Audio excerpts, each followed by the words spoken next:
Hi friends, welcome to super kitchen.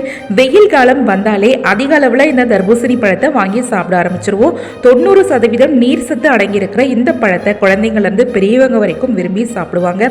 சாப்பிட்டதுக்கு அப்புறமா இதோட தோலை மட்டும் தூக்கி எரிஞ்சிருவோம். இனிமேல் அப்படி செய்யாதீங்க. வாங்க, நான் இன்னைக்கு ஒரு முழு தர்பூசணி பழம் எடுத்திருக்கேங்க. இந்த தர்பூசணி பழத்தை முதல்ல தண்ணீரில் கழுவிட்டு இதை இப்போ ரெண்டாக கட் பண்ணி எடுத்துக்கலாம். இப்போ எல்லாமே நிறையவே மஞ்சள் தர்பூசணி இந்த சீசனில் கிடைக்க ஆரம்பிச்சிருச்சு. ஸோ நான் இன்னைக்கு எல்லோ தர்பூசணி தான் எடுத்திருக்கேன். இதை ரெண்டா கட் பண்ணதுக்கு அப்புறமா இந்த தர்பூசணி பழத்தோட பின் பகுதியில் இந்த காம்பு பகுதியை மட்டும் இந்த மாதிரி லெவலாக கட் பண்ணி எடுத்துருங்க. கட் பண்ண இந்த பீஸ் நமக்கு தேவையில்லை. நம்ம இது மாதிரி நொடிக்காமல் இருக்கிறதுக்காக தான் அடிப்பகுதியை மட்டும் லைட்டாக கட் பண்ணியிருக்கோம். இப்போ இந்த பழத்தை நம்ம கட் பண்ணணும்னா ஒரு நைஃபால் இந்த மாதிரி குட்டி குட்டி க்யூப்ஸ் மாதிரியும் கட் பண்ணி எடுக்கலாம். இல்லை சுற்றி உள்ள தோலை மட்டும் கீறிட்டு நடுவில் உள்ள ஃப்ளஷை மட்டும் எடுக்கலாம். நான் இன்னைக்கு ரெண்டுமே செய்ய போகிறது இல்லைங்க. இந்த மாதிரி ஒரு கரண்டி இருந்தால் எடுத்துக்கோங்க. இந்த கரண்டியால் லைட்டாக இந்த மாதிரி மொண்டு எடுத்தோம்னாலே இந்த பழத்தில் நடுவில் இருக்கிற ஃப்ளஷ் சூப்பராகவே ஈஸியாகவே ரிமூவ் ஆகி வந்துருங்க. இந்த தர்பூசணி பழத்திலிருந்து பிரித்து எடுத்த இந்த பகுதியை மட்டும் நம்ம அப்படியே சாப்பிட்றதா இருந்தாலும் சாப்பிடுவோம், இல்லைனா ஜூஸ் போட்டு குடிச்சிருவோம். கடைசியாக இந்த தோலை மட்டும் கண்டிப்பாக நம்ம எல்லாருமே தூக்கி தான் எரிஞ்சிருவோம். இனிமே இந்த மாதிரி தூக்கி எரியாமல் இந்த தர்பூசணி தோலை 2-3 பீசஸாக நல்லா பெருசாகவே கட் பண்ணிக்கோங்க. இப்போ இந்த தோல் மேலே இருக்கிற இந்த பச்சை நிற போர்ஷனை மட்டும் ஒரு பீலரால் இது போல் ரிமூவ் பண்ணி எடுத்துக்கோங்க. இப்போ பார்த்தீங்கன்னா நான் இதே மாதிரியே எல்லா பீசஸ்லேயுமே இந்த பச்சை நிற தோலை மட்டும் பீல் பண்ணி எடுத்துட்டேங்க. அடுத்ததாக கிரேட்டரை வச்சு நல்லா இதை துருவி எடுத்துக்கோங்க. துருவின இந்த தோல் எல்லாத்தையுமே அப்படியே ஒரு மிக்சிங் பவுலுக்கு மாற்றிக்கலாம். இந்த தர்பூசணி தோலை இப்படி கையால் எடுத்து தொட்டு பார்த்தோம்னாலே நமக்கு நல்லாவே தெரியுங்க. இந்த தோலில் அதிகப்படியாக நிறையவே நீர் இருக்குங்க.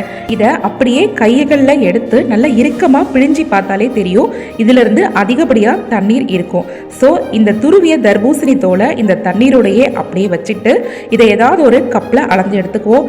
நான் இன்னைக்கு மெஷரிங் கப்பால் கரெக்டாக 1 கப் அளவுக்கு அளந்து எடுத்து வச்சுக்கிறேன். நீங்கள் உங்ககிட்ட இருக்கிற ஏதாவது ஒரு கப்பில் அளந்துக்கோங்க. அப்படி இல்லைன்னா மெஷரிங் கப் இருந்தாலும் அதில் மாதிரி அளந்து எடுத்து வச்சுக்கோங்க.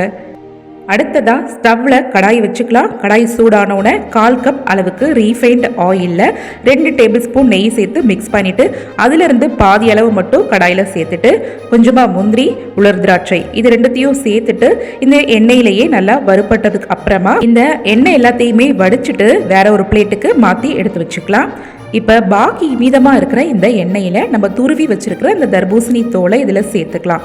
சேர்த்துட்டு நல்லா இது மாதிரி ஈவனாக 5 நிமிஷத்துக்கு கலந்து விட்டுக்கோங்க.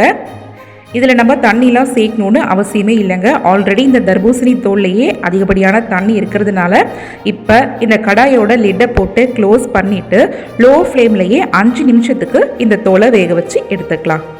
இப்போ பார்த்தீங்கன்னா நம்ம வேக வச்சுருந்த தர்பூசணி தோல் எல்லாமே நல்லா முழுமையாக இதில் இருக்கிற தண்ணியிலேயே நல்லா சாஃப்டாக குக் ஆகி வந்துருச்சு.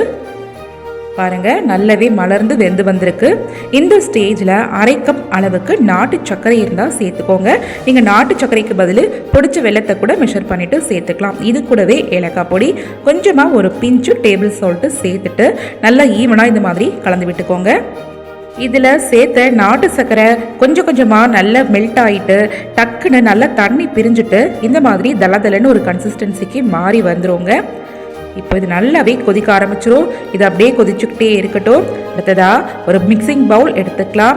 இதில் ஒரு 3 டேபிள் ஸ்பூன் அளவுக்கு கடலை மாவு சேர்த்துக்கோங்க. அடுத்ததாக இது கூட 3 டேபிள் ஸ்பூன் அளவுக்கு தண்ணி சேர்த்துக்கோங்க. இது ரெண்டுத்தையும் சேர்த்ததுக்கப்புறமா நல்லா இது போல் கட்டி இல்லாமல் இந்த மாதிரியான ஒரு ஸ்மூத்தான கன்சிஸ்டன்சிக்கு நல்லா இது போல் திக்காக கரைச்சி எடுத்து வச்சுக்கோங்க. இப்போ கரைச்ச இந்த விழுதை நம்ம கொதிச்சுட்ருக்கிற இதில் சேர்த்துக்கலாம். இந்த கரைசலை சேர்த்ததுக்கு அப்புறமா கேஸோட ஃப்ளேமை கம்ப்ளீட்டாக லோவில் மாற்றிட்டு டக்குன்னு கரண்டியை வச்சு இது மாதிரி ஈவனாக கட்டிகள் இல்லாதபடிக்கு இந்த மாதிரி சரசரன்னு கலந்து விட்டுக்கோங்க. இது போல் கலந்து கொடுத்துக்கிட்டே வந்தோம்னா 2-3 நிமிஷத்துலேயே இது ஒரு சூப்பரான ஹல்வா டெக்ஸ்சருக்கு மாறி வர ஆரம்பிச்சிருவோங்க. இந்த ஸ்டேஜில் நம்ம மீதமாக வச்சுருந்த எண்ணெயை இதோட சேர்த்துக்கலாம். சேர்த்ததுக்கப்புறமா ஒரு 2 நிமிஷத்துக்கு இந்த மாதிரி கைவிடாத கலந்து விடுங்க. இப்போ பாருங்கள், கடாயில் கொஞ்சம் கூட ஒட்டாமல் நல்ல ஒரு சூப்பரான ஹல்வா டெக்ஸ்சருக்கு இது நல்லாவே திரண்டு வர ஆரம்பிச்சிருச்சு. பாருங்கள், பார்க்கும் போதே இதோட டெக்ஸ்சர் ரொம்பவே சாஃப்டாக இருக்கும். எவ்வளோ சூப்பராக ஒரு ஹல்வா கன்சிஸ்டன்சிக்கு மாறி வந்துருச்சு பார்த்தீங்களா? பாருங்கள், நம்ம வேண்டான்னு தூக்கி போடுற தர்பூசணி தோலை வச்சு ஒரு சூப்பரான ஹல்வா ரெடி பண்ணிட்டோம். இதை அப்படியே ஒரு கிளாஸ் கண்டெய்னரில் சேர்த்துக்கலாம். சேர்த்துட்டு இது மேலே நல்லா இது மாதிரி ஈவனாக தட்டி விட்டுருங்க. நல்லா இது போல் ஒரு ஸ்பிளாச்சுலா வச்சு லெவல் பண்ணி விட்டுருங்க. இந்த ஸ்டேஜில் இது ரொம்பவே சூடாக இருக்குங்க. ஸோ இது நல்லா கம்ப்ளீட்டாக ஒரு மணி நேரத்துக்கு எந்த விதமான டிஸ்டர்புமே நம்ம பண்ணக்கூடாது. அதுக்கப்புறமா நல்லா முழுமையாக ஆறி வந்துடும். இப்போ பார்த்தீங்கன்னா நல்லா கம்ப்ளீட்டாக ஆறி வந்துடுச்சு. இதை அப்படியே வேறு ஒரு பிளேட்டுக்கு டீமோல்டு பண்ணி எடுத்துக்கலாம். இப்போ நம்ம விருப்பப்பட்ட ஷேப்பில் இதை கட் பண்ணி எடுத்துக்கலாம். நான் இன்றைக்கி ஸ்கொயர் ஷேப்பில் கட் பண்ணிக்கிறேன். இப்போ நம்ம பொரிச்சு வச்சுருந்த இந்த முந்திரி திராட்சை இதை எடுத்துகிட்டு இது மேலே அழகாக டெக்கர் பண்ணி எடுத்துக்கலாம். நம்ம வேண்டவே வேண்டாம் அப்படின்னு தூக்கி எறிகிற தர்பூசணி தோலை வச்சு சூப்பரான எம்மியான டேஸ்டான ஒரு ஹல்வா ரெடி பண்ணியாச்சுங்க.